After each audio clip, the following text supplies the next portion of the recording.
Hey y'all, it's Nancy the Handy Scandy. Welcome back for another crafty venture.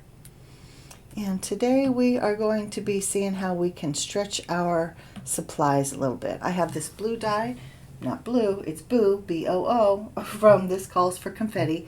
And I'm basically going to be using it as a pattern to make a little plushie out of this Faux Sherpa. And the Sherpa is from an old comforter. Before I go too much further, I have to let you know I am having trouble with my audio, so if things sound weird or if my volume or sound beeps in and out, I'm trying to rectify that as I go in the editing process, but some things I'm really struggling with, so hopefully this is an isolated event and I can get it fixed, but just wanted to put that out there. So back to the project. So I have right sides together of this Faux Sherpa. Right sides together means you have it basically inside out. If it were already sewn together, it would be inside out. So, yeah. So here we are. I'm using my die basically as a pattern, and I'm kind of rough sketching with this purple pen all the way around the die, and I'm adding about an extra 1/4 of an inch, maybe a little bit more, but that is going to be for the seam allowance. Now I am teaching myself as I go, guys. I did not know the phrase right sides together or seam allowance. I didn't know what that meant. I didn't know those were a thing, but I'm learning as I go, and people are kind enough to educate me in very polite and kind ways, so I appreciate that. So that is what I've done. I have pinned all of it together so that it stays together when I'm sewing. And if you sew and make videos, let me know if there are better ways to film the process. This was the best way that I could figure out, and I've not done another sewing video since, so I'm still learning. But if you have suggestions, I am definitely open to them. So you can see that I am just trying to follow that purple line, but I'm just to the left of it some, and that is okay with me because to me that allows even more seam allowance. However, I'm finding that it's very imperfect.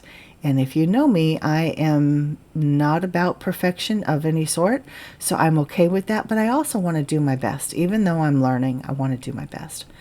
So I take these corners nice and slow at the start and the stop of the whole sewing process. I do forward and then back and then forward again. That kind of locks in the stitches I'm learning. And then I leave about an inch of an opening at the very end so that I can turn it right side out, and then I can stuff it. So I did learn that that wasn't quite enough. That 1 inch space wasn't quite enough.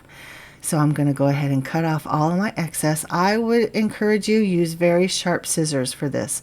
And whatever scissors you use for fabric, don't use them for paper. Have designated scissors for your different crafts.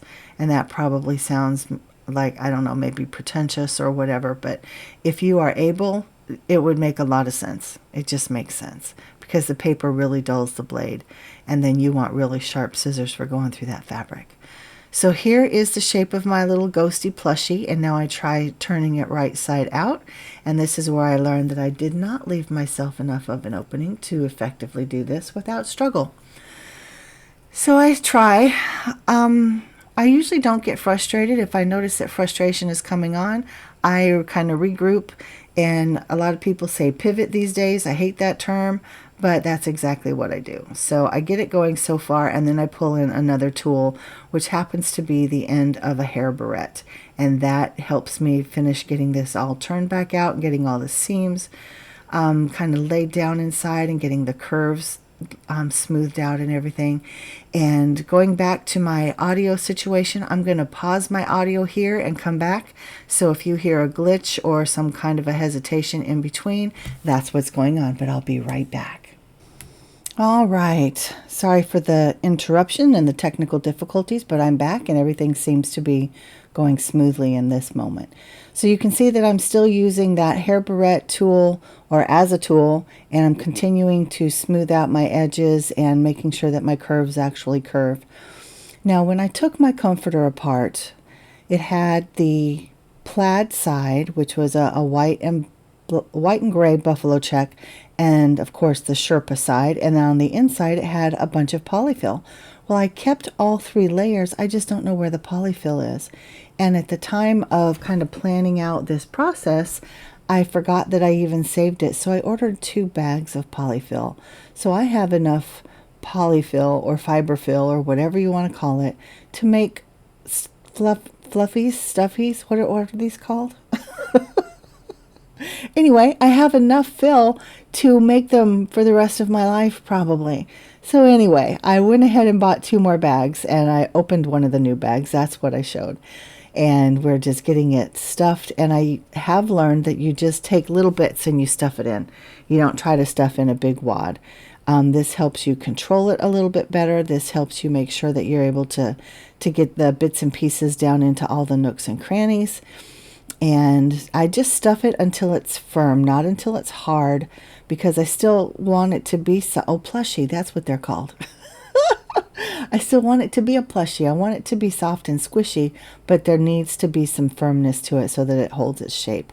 So finding that accurate balance is what I'm learning to do. I'm not sure if I attained that or not, but I feel like I did. It works for me, and I'm the only one that will be playing with this little ghostie plushie. So anyway, stitching up that hole just with a hand stitch. I don't know what you call a stitch. Is it a whip stitch, or did I just make something up? I don't know.